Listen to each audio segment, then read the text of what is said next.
Welcome to Behind the Book. It's time now for Behind the Book, hosted by Tess Thompson and Karen McQuestion, two authors with a passion for books, no filters, and limitless curiosity.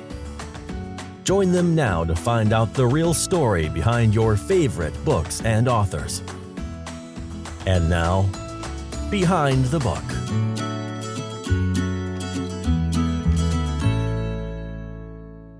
Welcome to Behind the Book. I'm here with Karen McQuestion, and we have a great interview today with Craig Hart, who is both of our book narrators and also runs a studio of his own. He's the producer of our podcast, but he's also a prolific author. So I encourage everybody to check him out. We will put that in the show notes.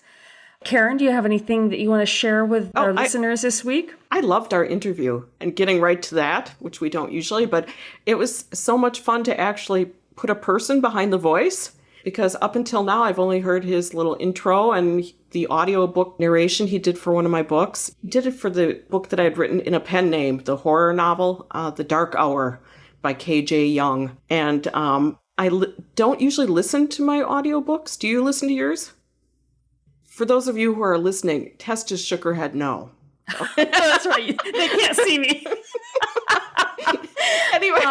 No, I don't, except for little excerpts, just to, because, you know, the narrators like you to kind of make sure that they have the tone right or whatever. But yeah, other than that, I can't listen to them because it's just like reading my own work. It just makes me cringe. Not because of the narrators, but because of me. Yeah. I know, because I'll be like, oh, that sounded clunky. I should have rewritten that sentence. Or what was I thinking? Or I used the same word twice within a 5-minute period. Or I'm just too hypercritical, too self-critical. Yes. So when Craig did my audiobook, I did listen, like you said, little excerpts. And he did this incredible job. There was a very elderly couple and he did their voices like it was a radio play. And I was like, wow, that was super cool. I was very impressed. And I did tell him, I'm like, that was over and above. So yeah, agreed. Yeah, well, and he does my Cliffside Bay books along with Amanda McGibbon. She does the female chapters and he does the male. But there are all these characters. There's 5 main guy friends, and they have all these poker games. They have all these scenes where they're doing things together. Very challenging, and he just nails it every time. Oh, he mentioned in Amanda a couple times. So Amanda McGibbon, you said? Yes, and that is his one of his narration partners, and they do almost all my books. And I thought to myself, we should maybe mention who Amanda is as a shout out to her, but also so people didn't think that that was his wife. Because that could get confusing. It could. Well, and how efficient of him to have 2 children at the same time. Yeah, he's an efficient man, with the twins and everything. But I loved how he said he puts his work into segments and he has it kind of organized like that. I thought that was a great tip. And I know, as I can relate as having had small children, as I know you can too, that you do have to sort of arrange your life around them. Yeah, my kids are all adults, but I don't know how anyone writes with preschoolers in the house. I mean, unless you can have a partner who literally takes care of them, keeps them away from what you're doing, because the distractions are killer, I think. Definitely. But he seems to manage it. Yeah, he's doing amazing. He's such an impressive person. And we really should just let listeners have a treat and listen to Craig. So on with the show. Welcome to Behind the Book. I'm here with my co-host Karen, and we are delighted to have Craig A. Hart, our producer, book narrator, and author on the show today. Craig, welcome. Thank you. He is a stay-at-home father of twin boys, which we're going to get into that because I got to understand how that works. I mean, not how it happened, but how you handle it on the day-to-day. That's for another show, Tess. Yeah. Audiobook narrator. He has served as editor-in-chief for the Rusty Nail Literary Magazine. He was also director for Northern Illinois Radio Information Service, a broadcast outreach that brought daily news and information to the visually impaired. Very cool. He is the author of the historical mystery Night at Key West and co-author of the Spy Co thriller series with S.J. Varengo. In 2016, he published Serenity, the first book in the popular Shelby Alexander thriller series, which has now grown to 7 titles. Craig was the host of the interview program of the Games and Writers Show and is now the host of the Good Sentence podcast, along with author S.J. Varango. He's also the producer of Behind the Book podcast, hosted by moi and Karen. Craig lives in Iowa City, Iowa now with his wife, his twin sons, and antisocial cat. Welcome, Craig. What a bio, buddy. You made it through the whole thing. Thank you. Good to be here. I would have advised against having me, but, the future of your podcast is up to you. Listen, the whole reason this podcast is working at all is because of you. So we joked that we were going to name it Old Ladies Try to Do a Podcast and Then Are Saved by Craig. Kind of long, that's though. That's the tagline. Oh, I see. Anyway, all right. So tell us, first, let's delve into your audiobook career. How did you start as a narrator? So I've always loved audiobooks. When I was a kid, instead of having childhood heroes like, sports figures or whatever, mine were people like George Guidall and narrators like that. So I would always go to the library and get their stuff out, some of which probably wasn't appropriate for the age that I was getting them out, but nobody was paying attention, so that's what I did. But I didn't really, even though I knew people were reading them, obviously, I didn't stop to think that perhaps one could actually do this. So I went and did all the whole life thing, various jobs and whatnot. Never lost my love of audio, though, and so I started doing various podcasts. And on one of those podcasts, which this particular one was the Games and Writers Show, I started interviewing voice actors and began learning from them some of the ins and outs, some of the possibilities, and it's just a light bulb turned on. I thought, maybe I could follow this childhood dream of mine. And so that's basically what I did. I went and put a bunch of profiles up on various platforms like ACX, and then Findaway when that came along. Began networking, taking all the work that I could, some of which I look back was actually pretty horrible, but it was a building block, and just gradually built up name recognition from there. And here I am. And we're glad you're here. Me too. Right, Tess? Yes, very glad. Now, as an author who's had my books made into audiobooks, I've always wondered, what is the exact process? A publisher or an author contacts you and they have a project they'd like you to take. Where do you go from there? Well, it depends on where it comes from. There are some people who come to me directly like an author. There are other times where I've worked through a production company, like I recorded a book for Hachette Audio that came through a production company. Most, I think, people go through places like ACX or Findaway Voices, and that's where you put up a profile. A book comes up for audition. You send an audition. If the rights holder enjoys it, they reach out to you, and you work right on that platform. Everything happens right there. So then when you accept a project, I'm guessing you read the book first? I skim through it, certainly. I want to get a feel for the characters, accents, any unfamiliar words, especially if I'm dealing with a fantasy book. Not long ago, I finished a 16-and-a-half-hour fantasy book that was crammed full of characters and whatnot. I think I ended up with close to 100 different characters for this one. And so what I did, I set up a character voice bank for this one book, and I would just have it open in a media player on the side of my screen. So if I'm reading through and I hit a character, who does that sound like? I can just pop over and play it. But that's all part of prep. I learned early on that it's dangerous to assign a voice to a character without knowing that character's arc, because there was a time when I chose a character. It was a cool voice, but it was very hard to do and really bad on the throat. But I figured, minor character, no problem. Well, he turned into a very major character later. So I'm stuck doing this horrendous voice for a lot more lines than I thought. And I could have avoided that had I done proper prep work, for sure.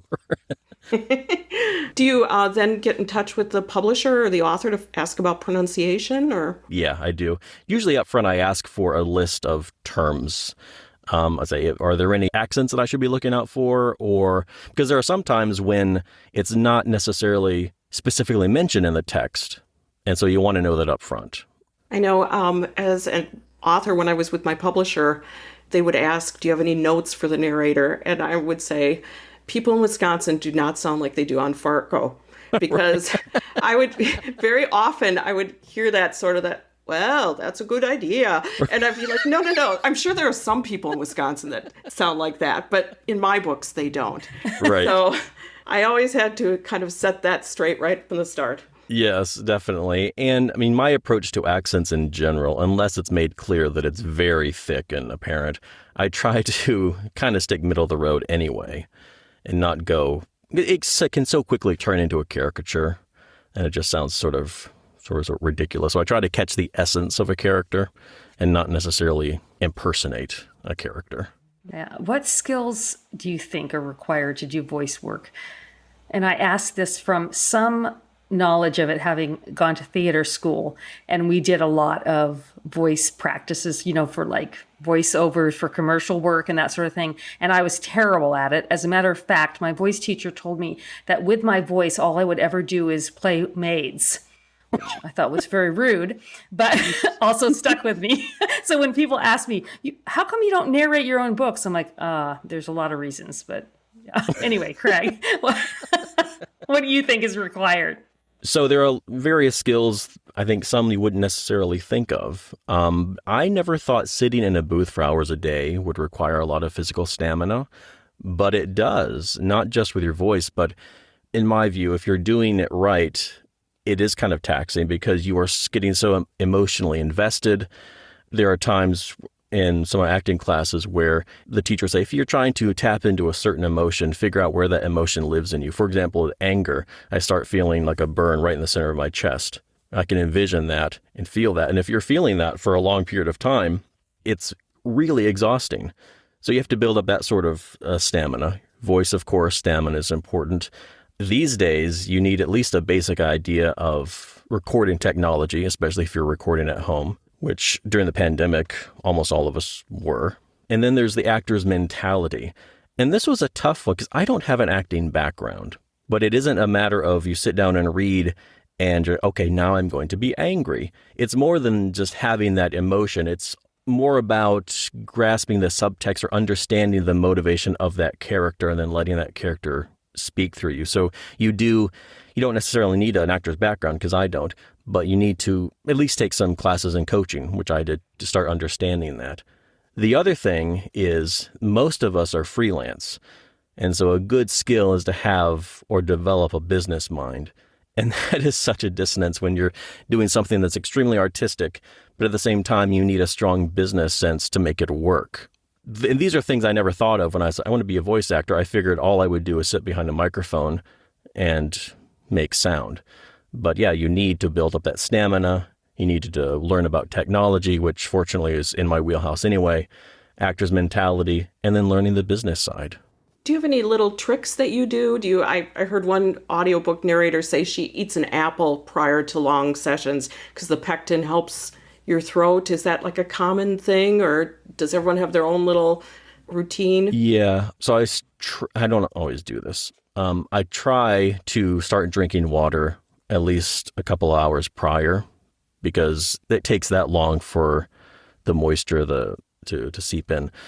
I haven't heard anybody else do this, but one thing that works for me is to eat a dill pickle.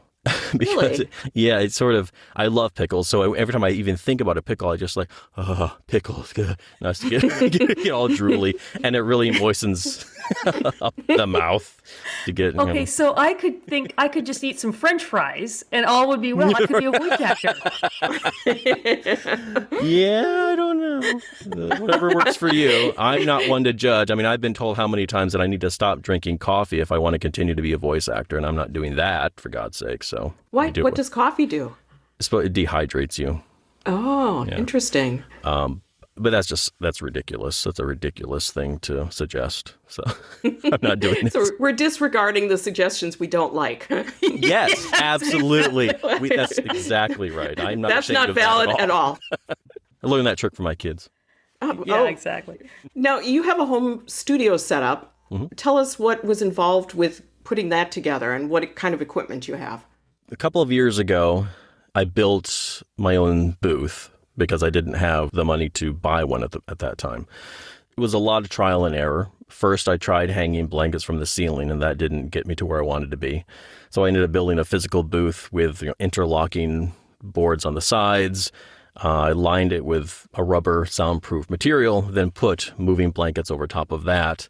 And then around that, I have a freestanding wall, four-sided wall, that's just moving blankets to help protect from sounds that are coming out. Because I don't live in a 100% quiet environment, as you might imagine. Then outside of that, I have my editing computer, and it's all connected to the equipment in the booth, and the wires run through the wall. And so when I'm done recording, I can just go around the corner and edit what I just recorded.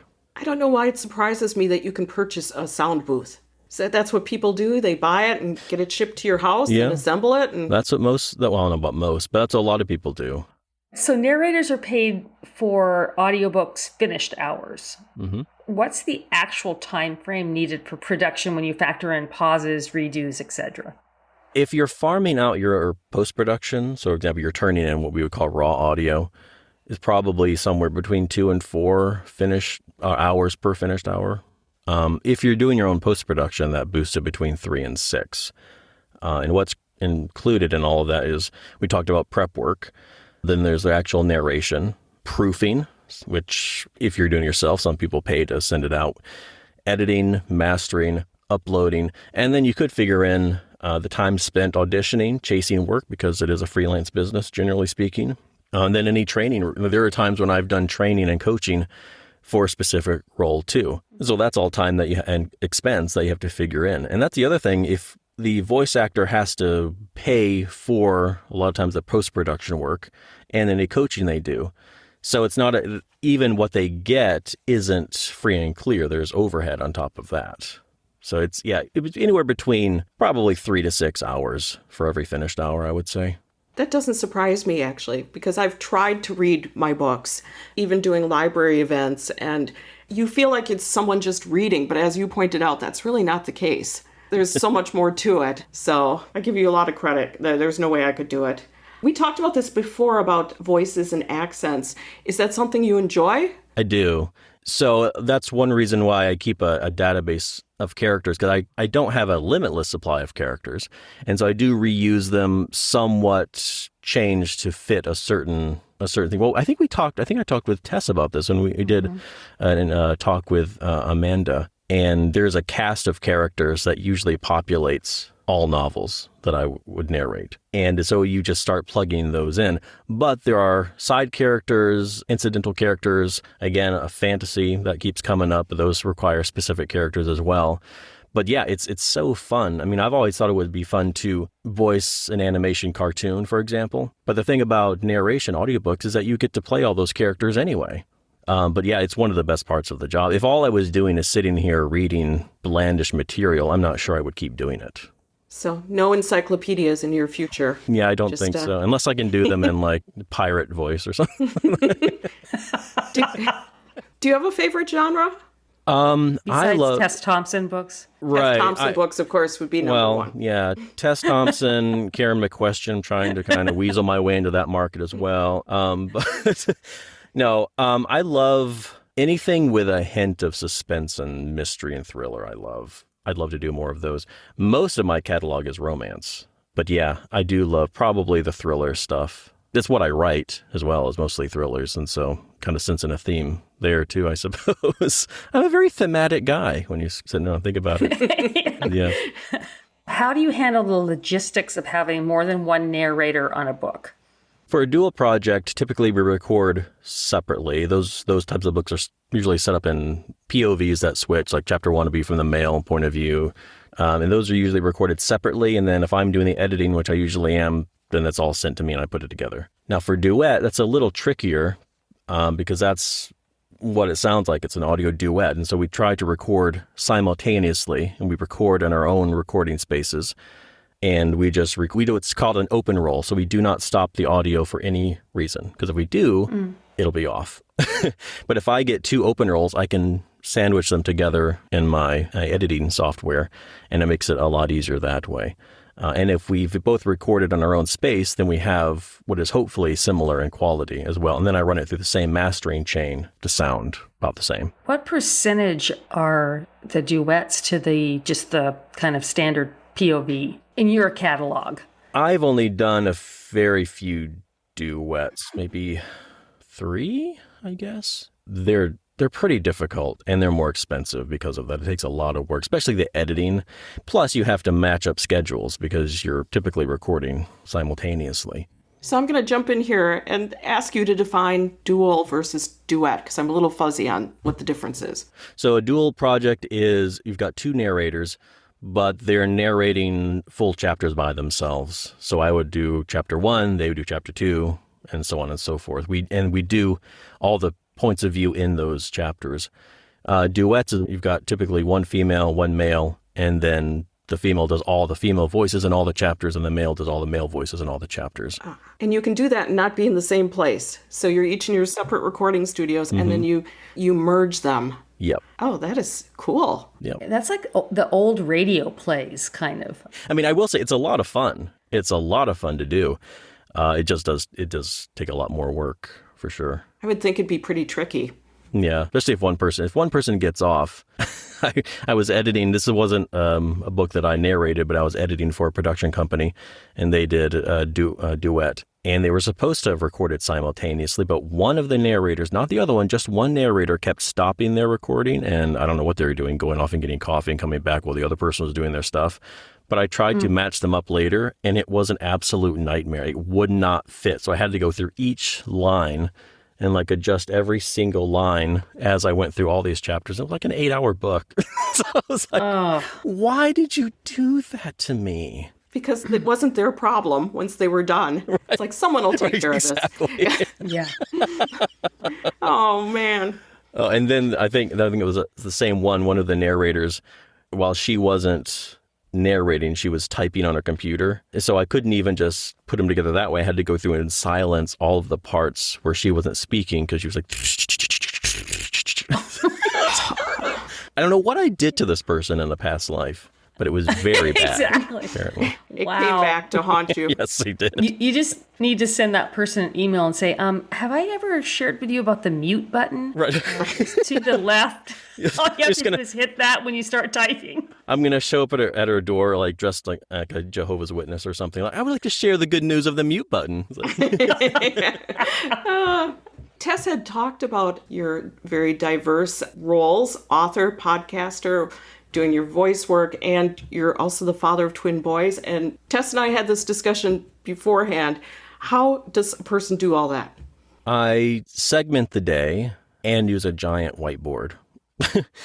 So for example, my twins are at daycare 3 days a week in the summer. And so I do my narrating then. Then when they come home, I obviously can't narrate because keeping 6-year-old twin boys quiet for longer than 30 seconds is pointless. But I can edit. I get to put a good pair of headphones and I can do editing. So I do editing at that time. Then at the evenings, that's a good time to do my writing. And so I've learned to identify specific points at which I can be the most productive. And you just have to be pretty disciplined with that because there are times where they're away at school or daycare and I really want to edit, but that doesn't make any sense. I have to narrate right now because I'm not going to have that time later. So I want to hear more about your fiction. I honestly can't believe I didn't know this, but I didn't realize you had so many books out. So were you an author first and a narrator second? Yeah, definitely. Okay. I started writing, I don't know, early teens, I guess. Wrote some really terrible fiction. I was pretty early on the train for self-publishing too, but I jumped into it before I was ready. I was pretty young. And I didn't know how to make the most of it. So it took me a while to get up and running with that. But yeah, well, once I started figuring out the craft and the market, things started taking off, and self-publishing Kindle was a boon for me because I just didn't have the patience, to chase agents and do the whole traditional publishing thing, even though, especially in early days, there was a lot of people I respected, especially who that was their theme. Like, what are you doing? You're wasting, this is not legit. I hear you. Yeah. In typical form, yep. I paid no attention, but I guess it sort of worked out for me. But yeah, writing is my first love for sure. I love audio, always have, and I love narrating audiobooks as well. But if I could only choose one thing to do, it would be writing. Well, tell us about your podcast. Tell us about your partner. How does what's your subject? So I've had a couple.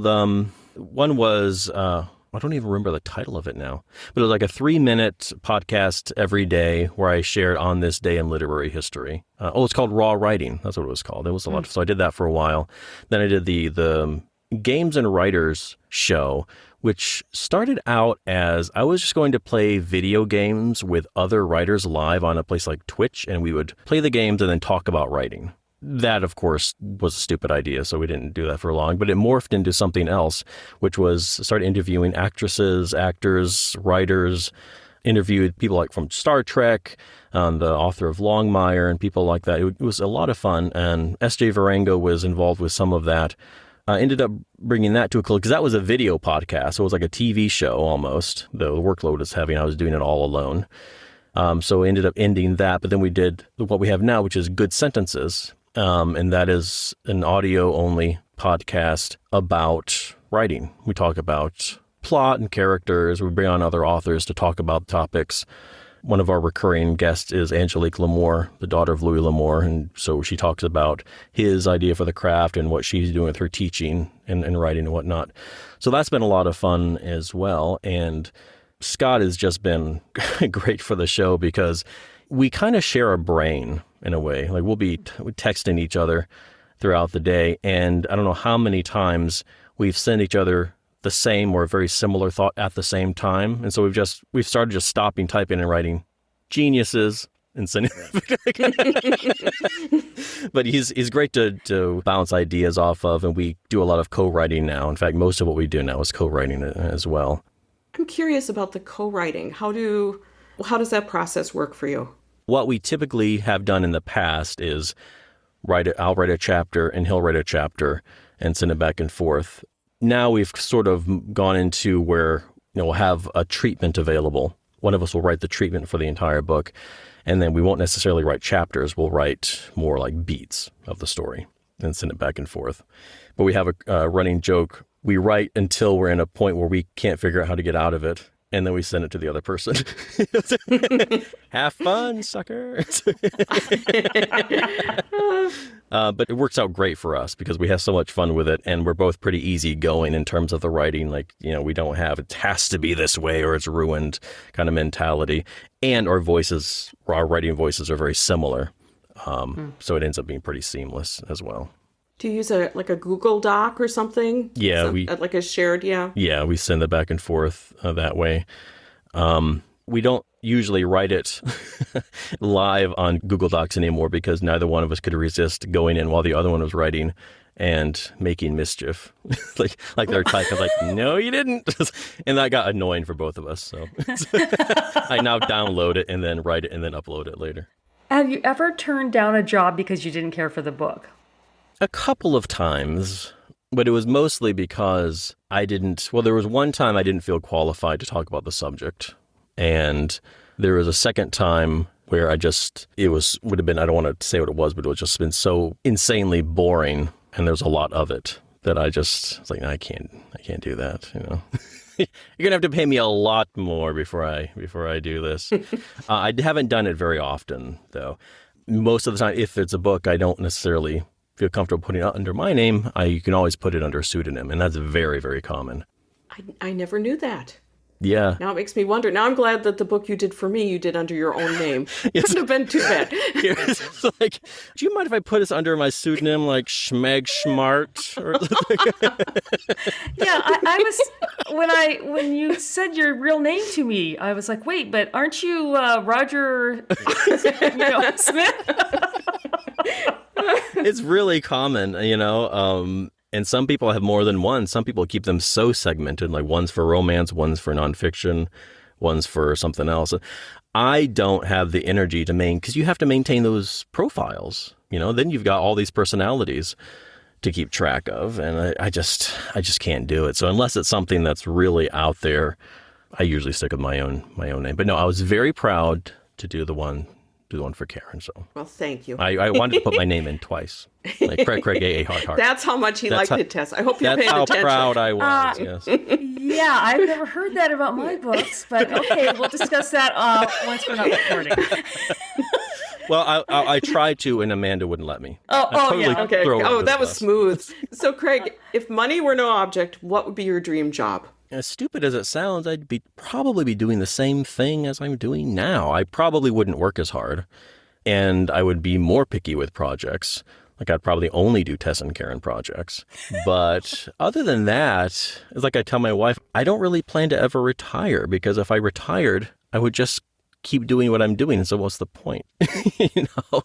And again, it probably sounds kind of silly and probably very self-indulgent, but I think it's ridiculous in a good way that all of the things that I'm doing now is stuff I enjoy doing, because it wasn't always that way. The thing is, it's taken, 25 years to get to where I am too. So it wasn't like I just started off doing my dream stuff and that was it. It was a long winding path with a lot of hiccups and detours along the way. But now I find myself in a good place, and I plan to stay right here. Does your wife understand the crazy hours, doing some things in the evening and the weekends and all that? She's good with that? She's become used. First off, it was tough, and she didn't understand and assumed that I just didn't want to spend time with her. But she's come to understand that's kind of how it is. And I've also gotten better at scheduling that too, and being more thoughtful about what I do. Like, oh, you actually do have a wife and a family. So I segment that in too. There's a period of time during the day, a couple of periods of time during the day where I try not to work. Usually around dinner time, like before dinner time, during, and then right after. And then, of course, bedtime and just after that as well, pretty much off limits. And now that we're getting to a place where things are getting a little bit more under control in terms of Northern Lake Audio, I'm getting to the point where I can take more of the weekends off as well, which has been good, because my schedule before was the following. I get up in the morning prior to the kids getting up, do some work. They got up, so I take care of them, get them off to school, work, go get them, bring them home, feed them dinner. Then while they're doing something, I would work. Then I put them to bed. Then I go back to work. And it was just always that. And that got ridiculous. You really can't maintain either your sanity or a decent household. That was when I was starting Northern Lake. And anytime you're starting a business, things get a little out of control. Fortunately, my wife and family were really understanding about that. And it worked out, and now it's settled down a lot. But I have to give her a lot of props, because there's not a lot of people, I think, who would have either understood it or made the attempt to understand what I was trying to do. But she saw the vision as clearly as I did and was willing to make those sacrifices. And so, yeah, I'm be always indebted to her for that. Yeah, that's a common theme that we hear on this show, that most of us couldn't do it without the support of our spouses in some way, whether Right. it's financial or, time or understanding. But hopefully at some point it starts to pay off and they get rewarded for all the sacrifice that they Right. put in. Oh, yeah. And you mentioned financial. There's a lot of times when I sit and it's like, am I a lazy bum? I'm not, like, if I feel like I should be bringing in money, I'm working all the time, but you don't necessarily see the fruits of your labors right away. And so it took some time, and, that's changing now, but there was a time when it wasn't. And so her patience was just incredible. And I, have friends and acquaintances whose spouses weren't as understanding. And it's a huge burden, an extra burden for them as well. I can connect with a lot of that. You can too, right, Tess, with the writing? Someone once asked me, would you write novels for free? And I said I did. For 10 years, I did. Right. I didn't know it would work out so well, but I'm glad it did. Yeah, exactly. But yeah, it's hard though to keep the faith, when you're plugging along. And I can remember feeling that same way. Even just 3 years ago, I was working every weekend, every minute I could, and nothing was working. And it would be easy to say, this is just too much. Or even for your spouse to say, you need to be doing something that brings in some money or whatever. So I'm just blessed and thankful that Cliff hung in there with me and we got over the hump, and now things are moving right along. Yeah. No, it's like Craig said, he saw the vision. I think my husband too, Greg, saw the vision. And so it was just a matter of getting there. fingers crossed it works. And when it does work out, it's the best thing ever. So Right. it's worth pursuing. Well, the one thing has motivated me in this and then other parts of my life is the fear of getting later on in life and looking back and having that kind of regret. Like, what could have happened if I had just tried it? Just that fear fear of regret is probably my number one motivator, to be honest with you. I cannot imagine getting to the end of life and then looking back like, well, that sucked. Yeah. No, I agree 100%. All right. So what are you currently working on? Anything you can share with us? What are you writing and what books are you working on? Yes. Audio. Well, I have a book due for Tess, an audiobook. Working with the amazing Amanda. Then I just signed up for a 6-book paranormal romance series. And then those are audiobooks. And then for writing, I have a new series in the works, which I actually haven't announced yet. But it'll be an adventure / paranormal archaeological series. And I'm very excited about that, working with S.J. Varango. And then other super secret things coming up. But yeah, definitely keeping busy. And then I have a couple other books I'm working with, two other co-writers. So I think I have 4 books on tap, writing-wise, and then several audiobooks as well. Then editing, because I do editing for various productions. So I've got a busy summer coming up, rest of the summer. So how did you meet all these co-writers that you mentioned? Networking. That's the one thing I had to force myself to learn how to do as a network, because I am not an extrovert. I'm an introvert. I would much rather stay at home and do my own thing. I had to force myself to learn how to network. And it was through reaching out to all these other authors and then later narrators to not only learn the market and the craft in both of those industries, but also find out what the possibilities were. But yeah, just go out there and network, and you'll never know who you meet. And some of them have turned out to be really helpful, and some of them have gone on to be publishing stars. And so it's been great to know them when they were not that. Mm-hmm. It's interesting. You meet people online, and you can become so close to them. I mean, Tess and I have met in person, but even before that, we had some back and forth. And it's like you said, when you find a commonality there and you just click, it's so great. Yeah, it really is. I mean, that's the one thing that draws social media back from the abyss for me is every now and then you'll find just a few people that become lifelong friends that you never would have met otherwise. Mm-hmm. Yeah, you can find your people out there. Well, I think, is that all our questions, Tess? Well, yes, except for our fun extra questions. The lightning round. Are you ready for this, Craig? I am not ready, but let's do it anyway. Okay. Our first question in the lightning round is, what is one food that will never get past your lips? What is that one? Is it kazu marzu? I might be mispronouncing it, but the maggot cheese. Where I'm not familiar with the maggot it's cheese. like a fermented cheese, and that live maggots are intentionally introduced to it. And here's my favorite part. It is considered unsafe to eat when you tear it apart and the maggots are discovered to be dead. If the maggots can't live in it, then you can't eat it. So yeah, I have no interest in trying that. This is a real thing. You didn't just make this up. No, I saw it in a Facebook post and I looked it up, and it's real and it's horrifying. Wow. Should not be allowed to It is exist. horrifying. Okay, number 2. Who would you want to play you in a movie? Every time I edit one of these podcasts, I hear that question and I always wonder, and I can't really come up with anybody because there's nobody as ridiculous as I am. But maybe just a younger Kevin Costner, because I like him. But other than that, I don't really know. I don't know if I would put that burden on any poor actor out there. What superpower would you pick given the opportunity? Maybe the ability to assume all other superpowers? Oh, that's like when people cheat with the wishing thing. I would wish to have endless wishes. Exactly. Or to become the combination of like Tess and Karen, and become like a Terran, the most... Oh, that would be so cool. The Terran, the most powerful female writer of all time.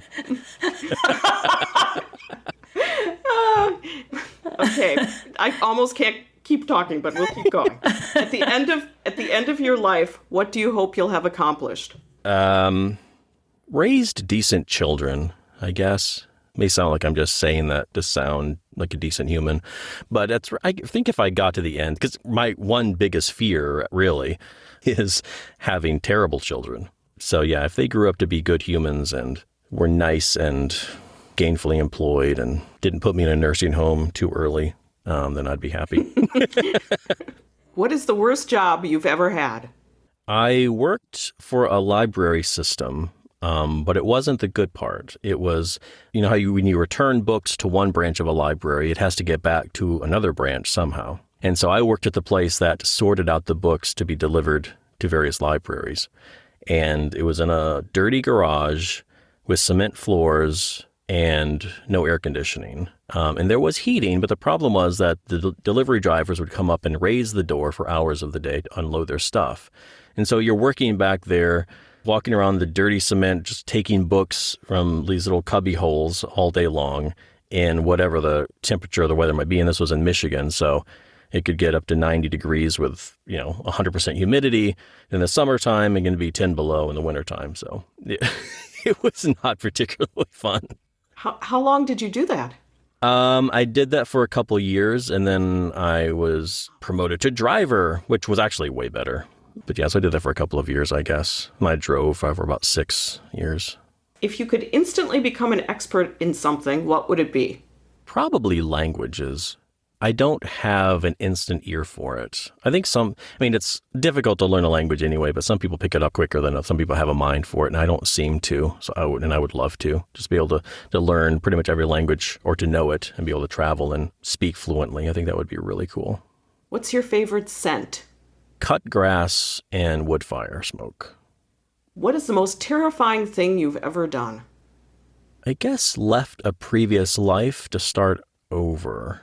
And I know this is a lightning round, so I won't get too into it. But when I was raised in a very, very religious background and very restrictive. And in order to follow dreams, I had to leave all that behind and basically start over. And that was pretty scary. When people pronounce words incorrectly, do you let them know?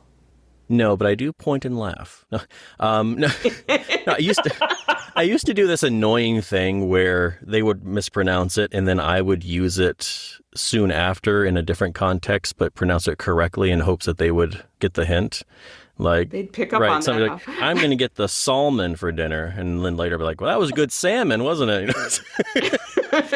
But I soon realized how obnoxious that was, and so no, I let them go along their merry way. Figure if anybody's going to teach them, it can be somebody else. I mean, you're not really making a change in the world to tell them all you do is sort of look like a know-it-all. Okay, and our very last question. If you could live your life over again, would you want to? No, I don't think so. I used to think that I would if I could go back with the knowledge that I have now. But the thing is, like, even our mistakes, I think, make us who we are. And if I go back, I'd want to redo a bunch of things without really any knowledge of how that would impact the future. I might not end up at the same place I am now. And I've watched enough time travel movies to know that you just don't fiddle around with that stuff. So best to keep moving forward and just live the best life you can. And hope they don't put you in the nursing home too soon. Exactly. Plus, I mean, there's right, exactly. If they do, I want to reserve the opportunity to live my life over again. So upon check-in day at the nursing home, like, bye, suckers. And suddenly I'm like 6 years old again. I think you'd be very popular at the nursing home, quite frankly. I agree. Actually, let's all make sure we get in the same one, and we could just continue entertaining each other. We're all doing this podcast, and the orderly's like, "What are they doing?" Once upon a time, I was a kid. And nobody can understand what we're saying. It's just.